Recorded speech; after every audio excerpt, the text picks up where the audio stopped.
Hello sir, good evening. Mao kini ang akong i-discuss for today. Title: Ship Increases and the Measures of the Board to counteract the effect of ship increases. The 7 commons ship increase at the counteract.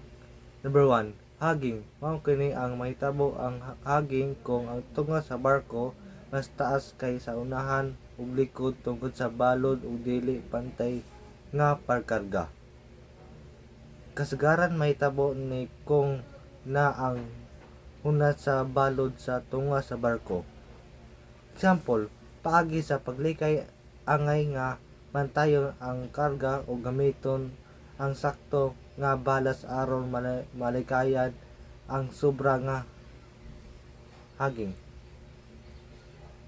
Number 2, saging. Ang saging mao ang sakway sa haging nahitabo kini kung ang unahan ug likod sa barko mas taas kay sa tunga tungod sa pagkarga nga bugat sa tunga o posisyon sa balod.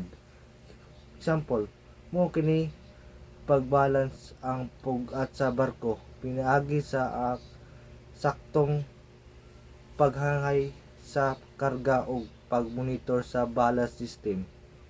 Number 3, surfers. Mahitabo kini kung ang nagkadaiyang party sa barko nakasinati og laylay nga puresa sa taas ug ubos nga pakadaot sa istruktura sa barko.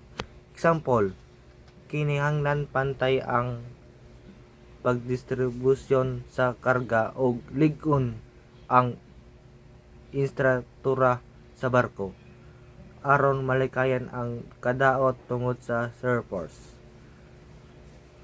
Number 4, torsional stress. Kini ang stress mahitabo kung ang usa ka bahin sa barko mutuyog sa laing direksyon kay sa pikas nga bahin kasagaran tungod sa dagkong balod ug pagliko sa barko sa kusog ng dagat.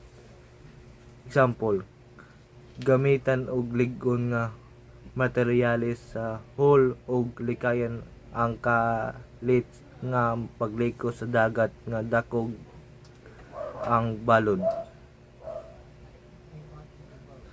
Number 5, painting. Kini mahitabo kung ang kilid sa barko mahubag-hubag mupus tungod sa pagliyog sa tubig labi na sa una sa barko. Example, unon ang unahan sa barko pinaagi sa dugang nga frames o suporta. Number 6, pounding, slamming. Mao kini ang mahitabo ang pounding kung musaka ang unahan sa barko kung kalit nga mo paubos hinungdan nga maigaw o kusog ang naong sa dagat. Kasagaran mahitabo kini sa kusog nga balod.